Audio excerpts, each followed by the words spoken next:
Hello, स्वागत है आपका, आप सबका एनकरेज इंडिया पर बाय संजय कुमार। आज के सेशन में आज के सेशन में हम ये डिस्कस करेंगे कि रिपब्लिक डे और इंडिपेंडेंस डे क्यों मनाया जाता है, उसके क्या कारण हैं, और ये भी जानेंगे इस सेशन में कि भारतीय संविधान, जैसा कि हम जानते हैं, 26 नवंबर 1949 को बन गया था, लेकिन इसे लागू किया गया 26 जनवरी 26 जनवरी 1950 में। ऐसा क्यों है? तो चलिए स्टार्ट करते हैं। जय हिंद, जय भारत। और वीडियो स्टार्ट करने से पहले एक बार मैं आप सबको इंडिपेंडेंस डे की के साथ साथ, क्योंकि यहाँ पर मैं आपको बताऊंगा Independence Day as well as Republic Day, लेकिन अब रिपब्लिक डे की मैं आपको ढेरों सारे बधाई देना चाहता हूँ। इंडिपेंडेंस डे वर्ड भी इस जो आपका रिपब्लिक डे है उसके साथ जुड़ा हुआ है, इसे हम चर्चा में डिस्कस शामिल करेंगे। चलिए शुरू करते हैं। तो जैसा कि हम जानते हैं कि हमारे देश का, है ना, जो संविधान है वो कुछ टाइम में बन के तैयार हुआ। और एक और बात इम्पोर्टेंट मालूम है कि 1946 में 1946 से ही संविधान सभा का गठन हो गया था। ठीक है, तो इसका मतलब ये हुआ कि 1947 में 3 मार्च को, ठीक है, जो माउंट बेटन प्लान आया था, उस प्लान में 2 नेशन थ्योरी की बात की गई थी। मतलब पाकिस्तान, पूर्वी पाकिस्तान और पश्चिमी पाकिस्तान, और हमारा इंडिया। इंडिया के अंदर बहुत सारी रियासतें थीं। वो जैसा कि हम जानते हैं, लौह पुरुष आयरन मैन सरदार वल्लभ भाई पटेल ने एक बड़ी भूमिका निभाते हुए पूरे भारत को यूनाइट किया। इसी के साथ साथ हम केवल एक ही चीज़ पर इम्पोर्टेंटली डिस्कस करना चाहते हैं, वो है रिपब्लिक डे। ठीक है, चलिए।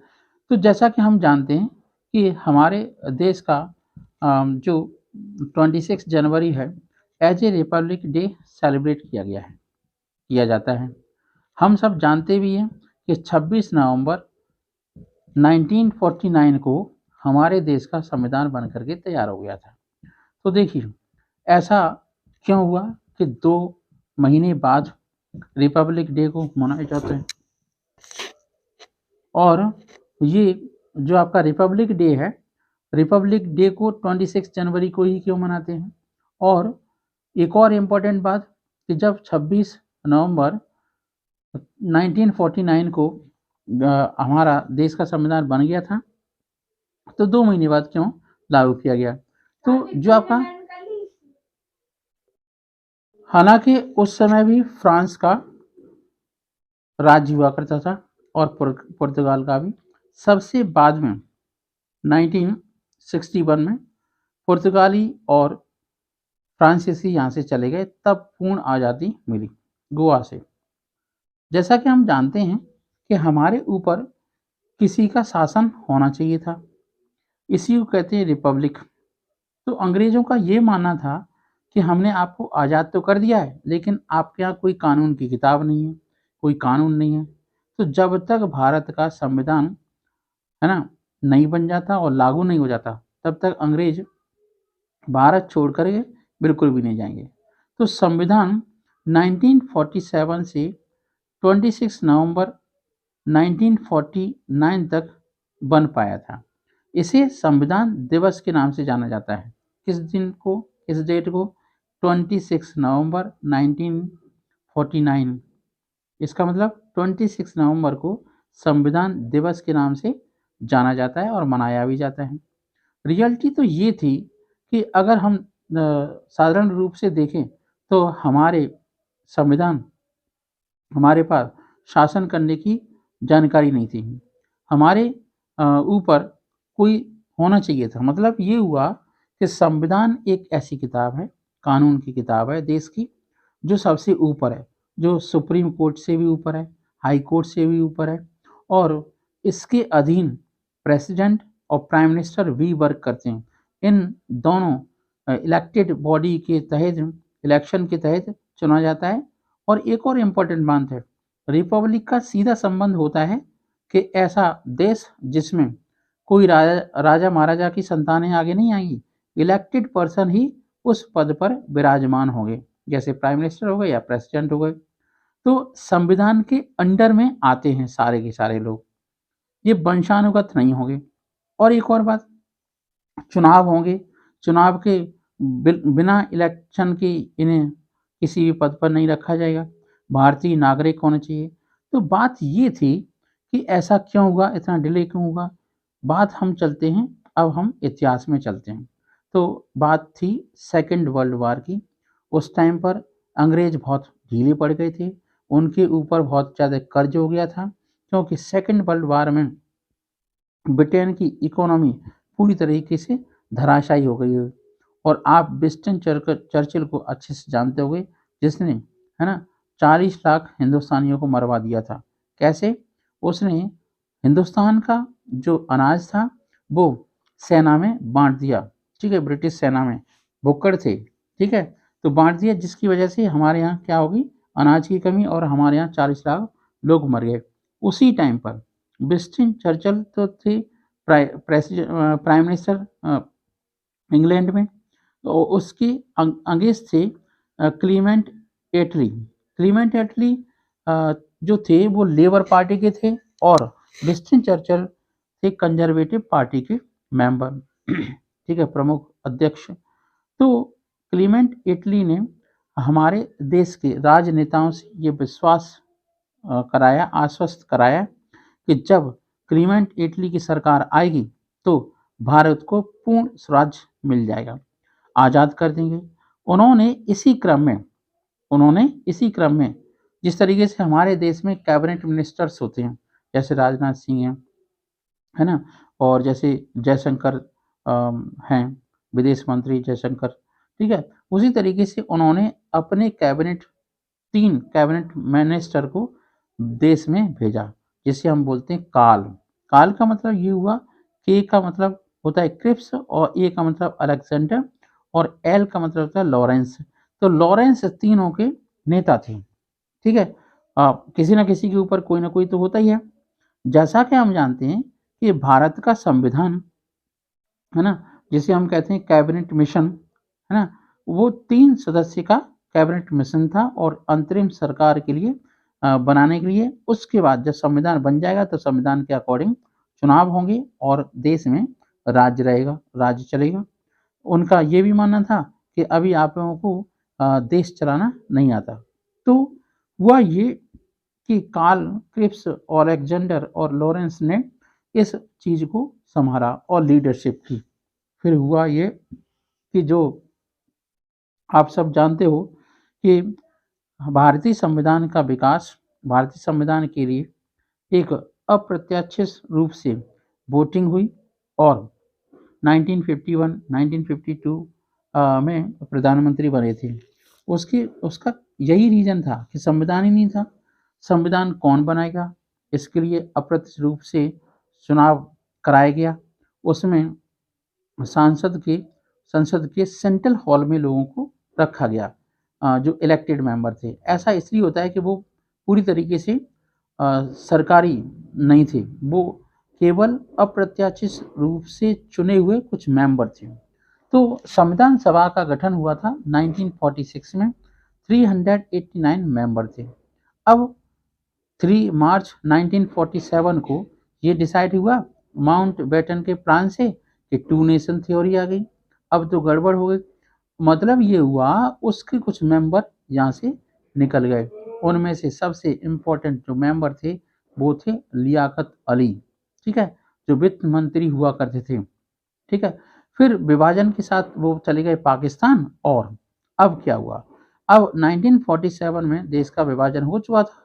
2 पार्ट, पूर्वी पाकिस्तान, पश्चिमी पाकिस्तान बन गए थे, इंडिया अलग हो गया था।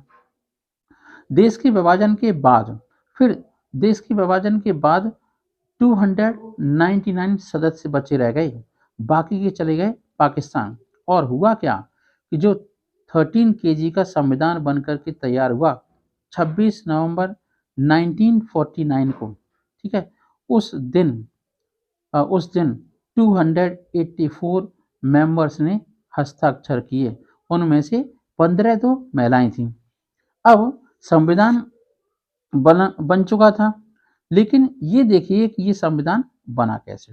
संविधान बनाने के लिए अलग अलग कमेटियां बनाई गई, उनके सुझाव लिए जाते, और आप तो जानते हो सर्वसम्मति से कोई सुझाव तो आता नहीं था कि हाँ मेजोरिटी की बात को मान करके समितियां बनाई गई थी 13, उसके सुझाव के आधार पर डिसीजन होते थे।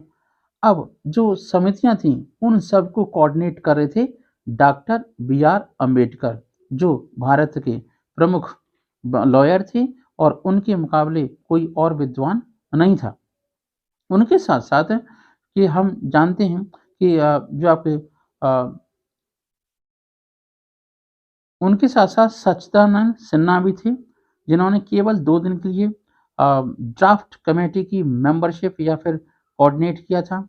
अस्थायी रूप से थे डॉक्टर राजेंद्र प्रसाद, और सलाहकार थे बी एन राव, काफ़ी बुद्धिमान व्यक्ति थे।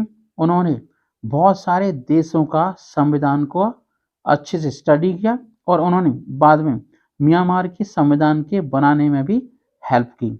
अब बात ये होती है कि जो क्वेश्चंस आते हैं उनमें पीसीएस आईएएस लेवल पे ये क्वेश्चन आते हैं, तो ये पूछा जाता है कि संविधान संकलन कितने टाइम में हुआ। तो 2 ईयर, ठीक है, 11 मंथ, 11 और 18 डेज, ठीक है। शुरुआत में अगर हम संविधान के बारे में थोड़ी सी जानकारी लें तो संविधान में 22 भाग हैं, मतलब पार्ट हैं, और कुछ आगे पीछे की जोड़ के 25 हो गए। अनुच्छेद हैं 395, ये कभी चेंज नहीं होते। एबीसी अनुच्छेद जुड़ता घटता बढ़ता रहता है, तो अब हो गए 448। अनुसूचियां हैं 8, अब हो गई 12। दुनिया का सबसे बड़ा संविधान माना जाता है, क्योंकि हमारा देश भारत, ठीक है, दुनिया के सबसे बड़े लोकतंत्र डेमोक्रेसी माना जाता है। और ये जैसा कि हम जानते हैं कि 2 महीने लेट होने का सबसे बड़ा रीज़न क्या है। चलिए धमाकेदार बात है, आप पूरा वीडियो देख ही रहे होंगे। और एक और बात मैं बता दूं कि जो ये आपका मैं वीडियो बना रहा हूँ, इसके साथ साथ एक और 2 लिंक और मैं दूंगा, जिससे और आपको जानकारी मिलेगी। और मेरे बताई हुई बातों में बहुत रहस्य छिपा हुआ है, इसलिए आप इस वीडियो को ध्यानपूर्वक सुनें और समझें। तो मैं बताने जा रहा हूँ बहुत इम्पोर्टेंट बात, क्या कि 2 महीने बाद संविधान क्यों लागू किया गया। इसके पीछे सबसे, चलो बैक में चलते हैं। 1929 की बात है, लाहौर में एक अधिवेशन हुआ था कांग्रेस का। अधिवेशन का मतलब ये होता है कि जो कांग्रेस पार्टी थी उसका हर ईयर में एक बहुत बड़ी बैठक होती है, जिसमें भारत के सारे राजनेता पार्टिसिपेट करते थे। उस 1929 में लाहौर में अधिवेशन हुआ, वहाँ रावी नदी के तट पर जवाहरलाल नेहरू ने पूर्ण स्वराज्य की मांग की थी, और ये भी डिसाइड कर लिया था कि मुझे अब अंग्रेज की कोई ज़रूरत नहीं है, अंग्रेज़ों को जाने दो भाड़ में, और हमारा देश स्वतंत्र हो जाएगा। मतलब 26, मतलब 1930 के लास्ट डेज में होता है 26, जो आपका डे 26 जनवरी, तो 26 जनवरी 1930 से उन्होंने क्या मनाना शुरू कर दिया, इंडिपेंडेंस डे, और हर साल मनाया गया, चाहे कांग्रेस के मेंबर सर्वसम्मति से तैयार होते या नहीं होते। तो इसका मतलब ये हुआ 26 जनवरी हर साल का वो एक ऐतिहासिक दिन हो गया।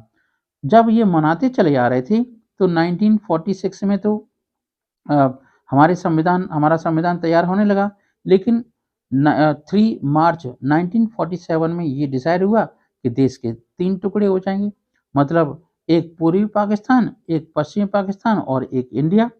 तो जो अखंड भारत था 3 पार्ट में टूट गया। अब जब टूट गया तो कोई बात नहीं, उसमें इंडिया के नेता थे सरदार वल्लभ भाई पटेल, और पाकिस्तान के नेता थे मोहम्मद अली जिन्ना। चलिए उनकी बात हम बाद में करेंगे। और सरदार वल्लभ भाई पटेल के ऊपर मैंने एक वीडियो बनाया है, आप चाहें तो उसे देखें, और मुझे लगता है कि आपको देखना ही चाहिए। चलिए बात करते हैं। तो ये अधिवेशन के बाद ये पूरी कहानी समझ में आ गई। तो जवाहरलाल नेहरू ने जब पूर्ण स्वराज्य की मांग की और ये डिसाइड कर लिया कि 1950 में तिरंगा भी 1930 में तिरंगा लहरा देंगे और ये सब लोगों को आश्वस्त किया। ऐसा मानते हैं कि 26 जनवरी को मिनी आज़ादी बोला जाता है उस टाइम पर 1930। तो उस दिन से लोगों ने, हमारे देश के लोगों ने स्वाधीनता दिवस मनाना शुरू कर दिया 26 जनवरी 1930 को। 31 में, 32 में, 30, तो ये सब मनाया गया। लेकिन हुआ क्या, जब 1947 में 15 अगस्त को इंडिपेंडेंस डे मनाया गया, तब से ये डिसाइड किया गया कि 26 नवंबर 1949 में संविधान बन गया। तो अब उस ऐतिहासिक दिन का क्या करें? अब देखो, इंडिपेंडेंस डे का मतलब क्या है? हमारा शासन। और रिपब्लिक का मतलब क्या है? किसी और के अधीन हमारा शासन, मतलब एक किताब के अधीन। तो रिपब्लिक का मतलब होता है लोकतंत्र, डेमोक्रेसी, ठीक है, संविधान के अधीन शासन चलना। उसके लिए प्रेसिडेंट, हाई कोर्ट, अलग अलग टाइप की बॉडीज होती हैं, बाद में डिस्कस करेंगे। तो इसका मतलब ये हुआ कि स्वाधीनता, इंडिपेंडेंस का मतलब होता है अपने अधीन, ठीक है। चलिए, मुझे लगता है कि आपको ये बात समझ आई होगी और 26 जनवरी की एक बार फिर से हार्दिक शुभकामना। और 26 जनवरी को हमारे देश में, है ना, दिल्ली में राजपथ पर बहुत बड़ी भव्य परेड का आयोजन किया जाता है। इसमें हमारे देश के अलग अलग स्टेट से आए हुए लोगों के द्वारा सांस्कृतिक कार्यक्रम किए जाते हैं और स्कूल कॉलेजेस में, सरकारी दफ्तरों में ये सांस्कृतिक कार्यक्रम होते हैं। लोग स्पीच देते हैं और पुरानी बातें याद करते हैं और हम उन लोगों को भी श्रद्धांजलि अर्पित करते हैं जिन्होंने हमारे राष्ट्र के निर्माण में खून पसीना और अपने बलिदान दिया। उसी के साथ साथ मैं आपको एक बार फिर बताता हूँ, जय हिंद, जय भारत। और इस राजपथ पर हथियारों की प्रदर्शनी भी होती है। तो अगर आप देखें तो आप टीवी पर भी देख सकते हैं। और इस वीडियो को ज़्यादा से ज़्यादा बच्चों में शेयर करें, बच्चों को कहानी ज़रूर सुनाएं। इससे बच्चे इतिहास से जुड़ेंगे तो उनके मन में बहुत सारी बातें आएंगी और वो आगे चल के कुछ बनने, देश की सेवा करेंगे। हमें जब तक देश की सेवा नहीं करेंगे तब तक हमारा जीवन फलीभूत नहीं होगा। जय हिंद, जय भारत।